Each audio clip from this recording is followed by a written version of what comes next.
And so was I. It's just that I saw so much.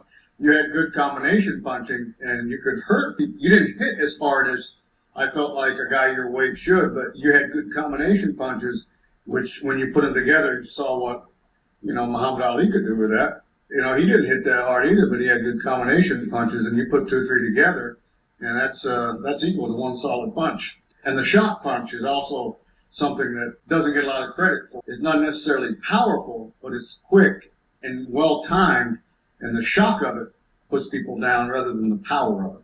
Yeah, yeah. I've been looking for my Obama insert, but I haven't seen it anywhere. No. Oh shoot! All right, okay. I'll get on him about it. I'll get on him about it. He's been today. He was gone most of the day because he's over people's houses fixing their computers for them. Well, it's hard for me to grasp. Like when I was at work and I was on the computer at lunchtime and I Googled his name and bang, you know what I mean? It's like reality set in. I call Susan. I says, when did this happen? She goes, you haven't noticed things going on? Howie Mandel, the comedian, when it was my birthday, all of a sudden he pops up on my screen over there.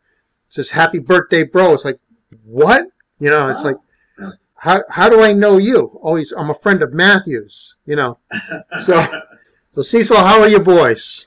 Adam has his own business right now, as well as Tony, who's owner of Anytime Fitness on 19, and Anytime Fitness since they're doing really good. Proud of them. I remember Tony was a little baby walking around in a diaper with that white hair, and he had a little built on him. So how's work going down there? Work's going real good. I am a produce manager for Public Supermarket.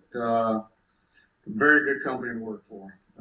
Proud to be a part of their management team, and it's been one of the 10 best companies in the country to work for, according to Fortune magazine, for many years now. So Cecil, getting back to Tony. He was on vacation not too long ago on a cruise. Adam and his wife Laura went on a cruise. Actually, they were celebrating their 1-year wedding anniversary. While they were on the cruise, I was privileged with the opportunity to be able to watch their dog Storm. It's a young pit bull puppy that really doesn't look like a puppy at all. We really would love to go out and visit them more, but it's out in the stick. Did I mention that? Anyway, we would. I should say when they were gone, I would go and after work check on Storm and take her for a walk. And what I failed to mention is out where they live, there is a exotic animal, I guess you would say sanctuary that someone owns out there. They're licensed to have lions and gorillas and monkeys and tigers and just all kinds of exotic animals. I remembered something while I was taking Storm for a walk one night that I had forgotten. While I was walking Storm one night, very dark out there. Let me mention too, at night.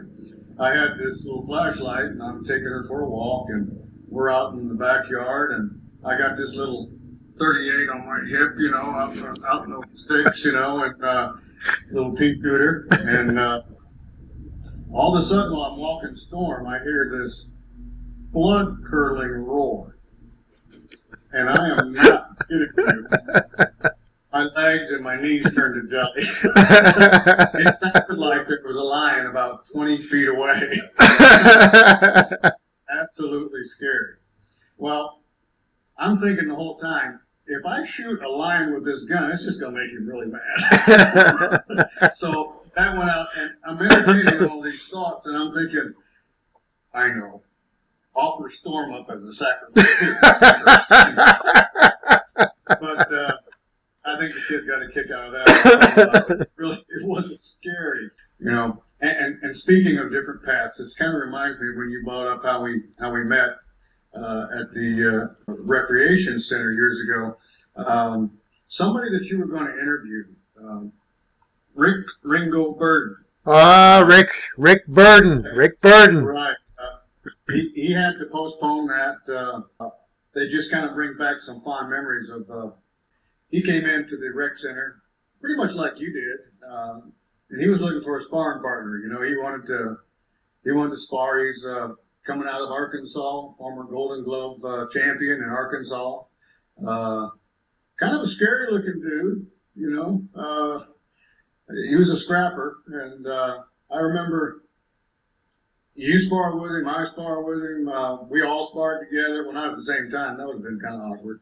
But we all sparred and had a good time. Had a good time together. And I just have good memory. He was a very witty guy, so that's why I'm looking forward to hearing what he has to say. I remember sparring with him, and because of his whirlwind style and his aggressiveness, that when I would spar with him, is everybody would come next to the ring to watch because he was tough. I remember he very, very strong left hook. I mean, he would throw his whole body into it. He was a little guy, but he was a scrapper.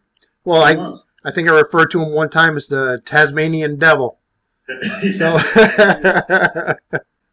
when you emailed me back that time, PastorMan555, that was great. That was great. I was an associate pastor for a while as well. Yeah. Yeah. Do you have any wanting to get back into the ministry? I would love to. I mean, it's hard to be in a management position in the secular world and still have time to study and prepare for sermons twice a week. But I'll tell you one thing: there's a big, huge mission field at work.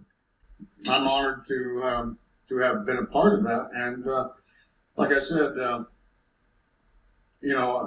we have such a big mission field that brings up. And Matthew can edit any part of this he wants to, but while I was in ministry, part of the ministry was the Ambassador Boxing Club. So I had a motivational speaker by the name of Joseph Jennings. Visit his website sometime. Yeah, he is now, by the way, Dr. Joseph Jennings. He's been shot 13 times. He's been stabbed 7 times and set on fire in gang fights.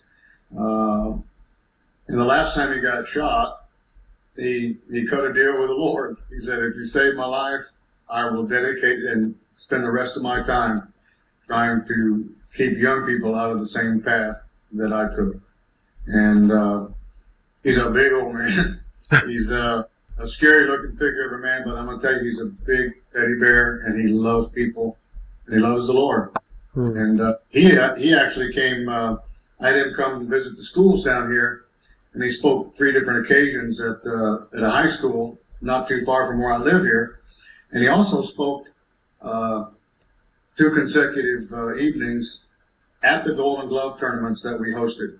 So I kind of ambushed people with Joseph Jennings, made sure I had a captive audience. They paid their tickets. They were sitting down. Now listen. It was pretty neat. 28 people gave their hearts to Jesus Christ at a Golden Gloves tournament. Wow. That is amazing. And that's the kind of anointing he has on his life. He is absolutely the kind of guy that when you hear him start to speak, everything else just closes off, and he has that command that just tells you need to listen to what he has to say. Yeah.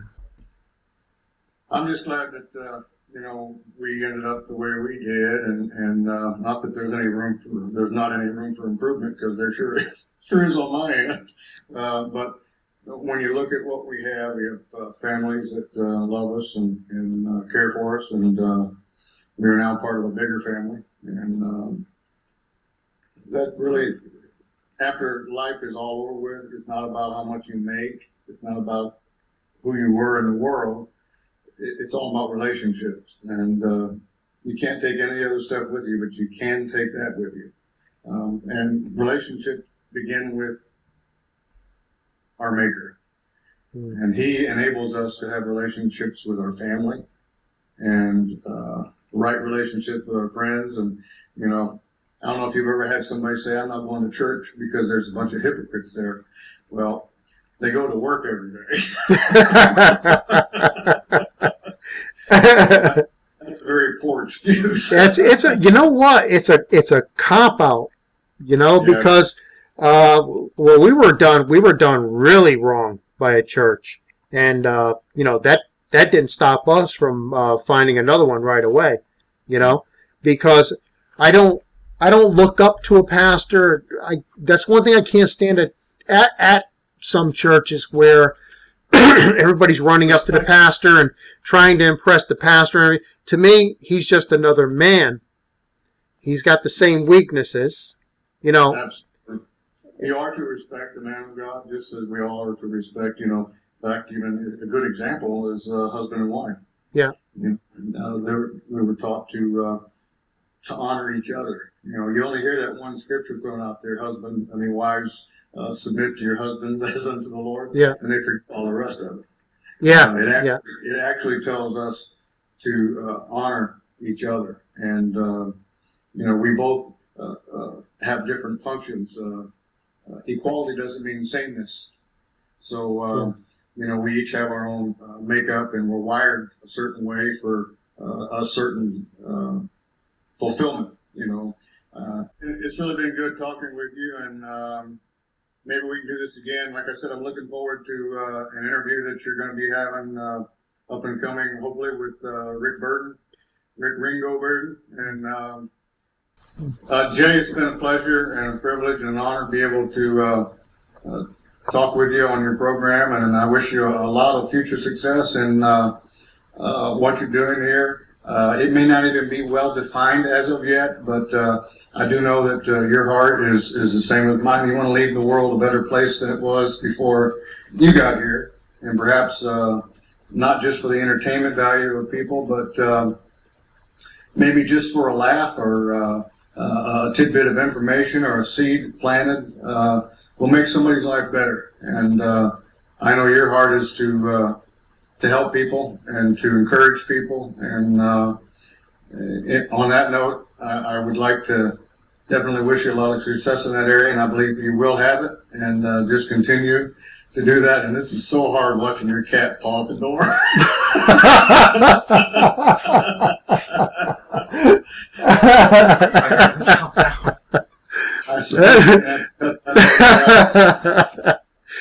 we won't cut that. No, but I'll tell you, it's really been a blessing. I mean, you played a big part in my life years ago, and then coming into my life in later years. And I wanted to interview you first. As far as starting these programs, I will get better. The show will evolve, but this has been great. And the first person that I did interview, I wanted to be you, somebody that I respect, somebody I considered a great American, great patriot. And what you're saying about changing the world, making a difference in the world, you've made a big difference in my life years ago and these days. And I want to thank you for that. I appreciate that, and I have a lot of respect for you and what you're doing, and I'm really, even though I haven't met him personally, I'm very proud of Matthew, just because living with a man like yourself has ended up to be a good father. I've really got a lot of respect for you and your family, and I look forward to see Matthew doing some great things. He's just beginning to scratch the surface. You take care of yourself, and well, you take care of yourself too, and please get back to me in a couple of weeks and let me know what you think about my comeback. My training starts this weekend. Mm-hmm. A little bit of road work, a little bit on the bags. Right. Yeah, and don't forget, under your cup, make sure you have your Depends. Let's see the fist. Let's see the fist. There it is. There it is. All right. All right, Cecil. We'll be talking again. Thank you so much. You bet. Bye-bye. Good night.